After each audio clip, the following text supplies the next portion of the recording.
Hello students, आज इस video में हम कक्षा 11वीं वार्षिक परीक्षा का राजनीति शास्त्र विषय का पेपर देखने वाले हैं।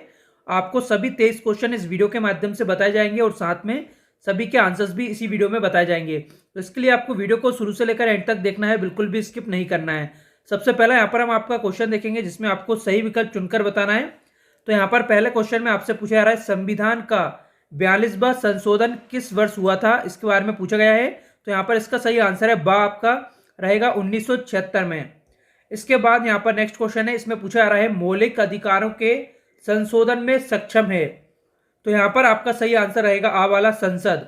ठीक है, यहाँ पर आपको 4 ऑप्शन दिए गए, इसमें आपका आ वाला करेक्ट रहेगा। इसके बाद नेक्स्ट क्वेश्चन है, इसमें पूछा जा रहा है भारतीय संविधान के अनुसार देश का प्रथम नागरिक कौन होता है। तो यहाँ पर है लोकसभा का अध्यक्ष, उपराष्ट्रपति, प्रधानमंत्री या फिर राष्ट्रपति। इसका सही आंसर है बा वाला राष्ट्रपति।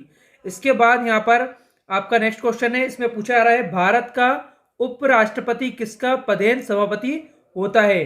तो यहां पर इसका सही आंसर है आपका बा वाला राज्यसभा का। इसके बाद यहां पर अगला क्वेश्चन है, जिसमें पूछा जा रहा है उच्च न्यायालय के निर्णय के विरुद्ध कहां अपील की जा सकती है। तो उच्च न्यायालय के निर्णयों के विरुद्ध अगर आप अपील करना चाहते हैं तो इसका सही आंसर रहेगा आपका यहां पर द सर्वोच्च न्यायालय में आप कर सकते हैं। इसके बाद नेक्स्ट यहां पर क्वेश्चन है आपका, जिसमें पूछा जा रहा है संघ सूची में कुल कितने विषय हैं। इसका सही आंसर है आपका यहाँ पर 97 रहेगा, सा वाला। नेक्स्ट यहाँ पर क्वेश्चन है आपका, इसमें पूछा जा रहा है आपको रिक्त स्थानों की पूर्ति करना है। सबसे पहला क्वेश्चन है यहाँ पर, अरस्तु के अनुसार मनुष्य एक खालिस्तान प्राणी है। इसका सही आंसर आपका सामाजिक प्राणी है। नेक्स्ट है भारत में मौलिक अधिकार पूछे गए संविधान से लिया गया है। किस संविधान से लिया गया है? तो अमेरिका देश के संविधान से लिया गया है मौलिक अधिकार को। इसके बाद नेक्स्ट क्वेश्चन है यहाँ पर आपका, राजनीतिक दलों को चुनाव चिन्ह कौन प्रदान करता है। तो यहाँ पर आंसर आएगा आपका चुनाव आयोग प्रदान करता है। नेक्स्ट क्वेश्चन है, संविधान में भारत को खालिस्तान का संघ कहा गया है। तो यहाँ पर आपका आंसर रहेगा राज्यों का संघ कहा गया है। इसके बाद अगला क्वेश्चन है, ग्राम सभा की कार्यकारिणी को खालिस्तान कहते हैं। इसका सही आंसर आपका ग्राम पंचायत कहते हैं। नेक्स्ट यहाँ पर क्वेश्चन है आपका, भारत में नगरीय प्रशासन का अस्तित्व खालिस्तान हुआ। इसका सही आंसर आपका 1883 में हुआ। नेक्स्ट क्वेश्चन है, भारत के कानून के समक्ष समता के अनुच्छेद, यहाँ पर आपका आंसर रहेगा 14 में है, अनुच्छेद 14 में है समता का अधिकार। इसके बाद यहाँ पर नेक्स्ट क्वेश्चन देखेंगे, प्रश्न क्रमांक 3 है आपका, सही जोड़ी मिलाइए। खंड आ में आपको यहाँ पर दिया जा रहा है साम्यवादी विचारक, हानि का सिद्धांत, शिक्षा का मौलिक अधिकार, संविधान की प्रारूप समिति के अध्यक्ष और संविधान का रक्षक, पंचायती राज प्रणाली व्यवस्था। तो चलिए इनके आंसर्स हम एक एक करके देख लेते हैं। सबसे पहले साम्यवादी विचारक, इसका आंसर है आपका कार्ल मार्क्स। इसके बाद है हानि का सिद्धांत पूछा गया है। इसका सही आंसर है आपका जॉन स्टुअर्ट मिल। इसके बाद नेक्स्ट है आपका शिक्षा का मौलिक अधिकार। इसका आंसर रहेगा आपका RT 2002। इसके बाद नेक्स्ट क्वेश्चन है, संविधान की प्रारूप समिति के अध्यक्ष। इसका आंसर है आपका डॉक्टर भीमराव अंबेडकर। इसके बाद संविधान का रक्षक पूछा गया है, तो इसका आंसर रहेगा आपका स्वतंत्र न्यायपाल, ये आपको लगा लेना है। इसके बाद नेक्स्ट क्वेश्चन है, पंचायती राज प्रणाली व्यवस्था। इसका आंसर हो जाएगा आपका राज्य के नीति निर्देशक सिद्धांत। चलिए इसके बाद देखेंगे प्रश्न क्रमांक 4। यहाँ पर आपको एक शब्द या फिर एक वाक्य में उत्तर बताना है। पहला क्वेश्चन है, निर्वाचन घोषणा पत्र कौन जारी करता है। इसका सही आंसर आपका राजनीतिक दल करता है। इसके बाद यहाँ पर अगला क्वेश्चन है आपका, जिसमें पूछा जा रहा है संघ सूची के विषय पर कानून कौन बनाता है। इसका सही आंसर आपका केंद्र सरकार। इसके बाद अगला क्वेश्चन है, इसमें पूछा जा रहा है महापौर का कार्यकाल कितना होता है। इसका सही आंसर रहेगा आपका 5 वर्ष। इसके बाद अगला क्वेश्चन है, इसमें पूछा जा रहा है राम मोहन लोहिया किस विचारधारा के थे। इसका आंसर रहेगा आपका समाजवादी। इसके बाद नेक्स्ट क्वेश्चन है आपका 5वां, टैगोर व गांधी जी के अनुसार राष्ट्रवाद किसका शत्रु है। इसका आंसर रहेगा आपका अहिंसा का। नेक्स्ट क्वेश्चन आपसे पूछा जा रहा है, अस्पृश्यता का अंत किस अनुच्छेद के अंतर्गत किया गया है। इसका आंसर रहेगा अनुच्छेद 17 के अंतर्गत। प्रश्न क्रमांक आपका अगला है, जर्मनी का एकीकरण कब हुआ। इसका आंसर रहेगा 1990 में। इसके बाद अगला क्वेश्चन देखेंगे, क्वेश्चन नंबर 5 है आपका, इसमें आपको सत्य असत्य बताना है। पहले क्वेश्चन में पूछा जा रहा है, अमेरिका का संविधान अलिखित है। ये यहाँ पर आपका रहेगा गलत। इसके बाद अगला क्वेश्चन है, भारतीय संविधान में संपत्ति का अधिकार मौलिक अधिकार है। ये भी हो जाएगा आपका गलत। इसके बाद है, विदेशी संबंध को संघ सूची में रखा गया है। ये यहाँ पर आपका सही हो जाएगा। अगला क्वेश्चन है आपका लोकसभा की सदस्य संख्या 545 है, ये भी हो जाएगा यहाँ पर सही।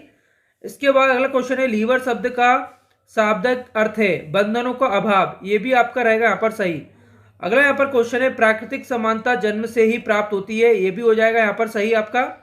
इसके बाद क्वेश्चन आपका देखेंगे हम नेक्स्ट, प्रश्न क्रमांक 6 है, यहाँ पर आपको प्रश्न उत्तर बताना है। जो यहाँ पर पहले क्वेश्चन में पूछा जा रहा है भारतीय संविधान के स्त्रोतों को लिखिए, कौन कौन से स्त्रोत है भारतीय संविधान के, इसके बारे में आपको बताना है। अथवा में पूछा जा रहा है कैबिनेट मिशन योजना क्या है, इसके बारे में लिख दिए। इसका प्रश्न क्रमांक 7 है आपका राष्ट्रीय मानव अधिकार आयोग के कार्य लिखिए। और यहाँ पर आपका अगला क्वेश्चन है अथवा में पूछा गया है नीति निर्देशक तत्वों के उद्देश्य की व्याख्या कीजिए। इसके बाद क्वेश्चन नंबर 8 है आपका समानुपातिक प्रतिनिधित्व प्रणाली से क्या आशय है, इसके बारे में आपको बताना है। अथवा में यहाँ पर पूछा जा रहा है सार्वभौमिक वैश्य मताधिकार क्या है, इसके बारे में लिखिए। क्वेश्चन नंबर 9 है आपका संसद के कोई 2 आपको कार्य लिखना है। इसके बाद यहाँ पर अथवा में पूछा गया है आपसे स्थानीय शासन की आवश्यकता क्यों होती है, इसके बारे में बताना है। प्रश्न क्रमांक 10 को नोट कर लीजिए, स्थानीय शासन के दौरान कौन कौन से विषय हैं। और अथवा में यहाँ पर पूछा गया है साधारण बहुमत व विशेष बहुमत में अंतर बताइए। क्वेश्चन नंबर 11 है आपका भारतीय संविधान की विशेषताओं को लिखिए। और इसके बाद अथवा में यहाँ पर क्वेश्चन पूछा गया है आपसे राज्यपाल के कार्यों को लिखिए। प्रश्न क्रमांक 12 है मार्क्सवाद क्या है, इसके बारे में आपको बताना है। और अथवा में यहाँ पर पूछा गया है धर्मनिरपेक्षता क्या है, इसके बारे में लिखिए। प्रश्न क्रमांक 13 है यहाँ पर प्राथमिक स्वतंत्रता से क्या आशय है। और अथवा में यहाँ पर आपसे पूछा जा रहा है मार्टिन लूथर किंग कौन थे, इसके बारे में आपको बताना है। प्रश्न क्रमांक आपका 14 है यहाँ पर नागरिकता के प्रकार लिखिए। और यहाँ पर आपसे इसके बाद अथवा में पूछा जा रहा है धर्मनिरपेक्ष राज्य के कोई 2 गुण लिखिए। इसके बाद क्वेश्चन नंबर 15 है स्वतंत्रता न्यायपालिका क्या है, इसके बारे में आपको बताना है। और अथवा में यहाँ पर पूछा जा रहा है स्थानीय शासन के कौन कौन से विषय हैं, इसके बारे में लिखिए। प्रश्न क्रमांक 16 है भारत में नागरिकों के मौलिक कर्तव्य की व्याख्या कीजिए। और अथवा में यहाँ पर पूछा जा रहा है शोषण के विरुद्ध अधिकार को समझाइए। प्रश्न क्रमांक आपका यहाँ पर 17 है निर्वाचन आयोग के प्रमुख कार्यों को लिखिए। और अथवा में पूछा गया है यहाँ पर आपसे लोकतंत्र में चुनाव का क्या महत्व है, समझाइए। प्रश्न क्रमांक 18 है समानुपातिक न्याय से क्या तात्पर्य है। और अथवा में यहाँ पर पूछा गया है आपसे राजनीतिक न्याय लोकतंत्र के लिए आवश्यक है, स्पष्ट कीजिए। इसके बाद क्वेश्चन नंबर 19 देख लीजिए भारत एक धर्मनिरपेक्ष राज्य है, इसकी आपको व्याख्या करना है। और अथवा में यहाँ पर आपसे पूछा गया है शक्तियों का विकेंद्रीकरण को समझाइए। इसके बाद क्वेश्चन नंबर 20 है आपका धर्म के अंदर वर्चस्व का क्या तात्पर्य है, इसके बारे में आपको लिखना है। अथवा में पूछा जा रहा है आपसे भारतीय संविधान संशोधन की प्रक्रिया को समझाइए। इसके बाद 21वां क्वेश्चन है भारतीय संघवाद की विशेषता लिखिए। और इसके बाद नेक्स्ट आपका क्वेश्चन है अथवा में पूछा जा रहा है सार्वभौमिक मानव अधिकार को समझाइए, सार्वभौमिक मानव अधिकार को समझाइए। प्रश्न क्रमांक 22 से आपका समाजवादी पथ निरपेक्ष राज्य को समझाइए। अथवा में यहाँ पर आपसे पूछा जा रहा है 73 और 74वां जो संविधान संशोधन था वो क्या था, इसके बारे में आपको लिखना है। इसके बाद क्वेश्चन नंबर 23 है आपका स्व संबंध कार्य को समझाइए। प्रश्न यहाँ पर आपसे अथवा में पूछा जा रहा है, इसमें पूछा गया है प्रतिबंध क्यों आवश्यक है, समझाइए। तो ये थे आपके राजनीति विज्ञान विषय के सभी 23 क्वेश्चन। वस्तुनिष्ठ प्रश्न के मैंने आपको आंसर्स बता दिए हैं। आपको हो सकता है इसी वीडियो में याद हो गए हो, अगर नहीं हुए हैं याद तो एक बार फिर से आप वीडियो को देख सकते हैं। तो ये आपके यहाँ पर पूरे के पूरे 23 क्वेश्चन मैंने आपको बता दिए हैं, ये सभी आपको तैयार कर लेना है। इस वीडियो में इतना ही। अगर आपको ये वीडियो पसंद आई है तो इसे लाइक करके शेयर कर दीजिए, साथ में चैनल को जरूर सब्सक्राइब कर लीजिए, जिससे आने वाली सभी इसी तरह की महत्वपूर्ण वीडियोस आप सभी को मिलती रहें। वीडियो देखने के लिए आप सभी का बहुत बहुत धन्यवाद।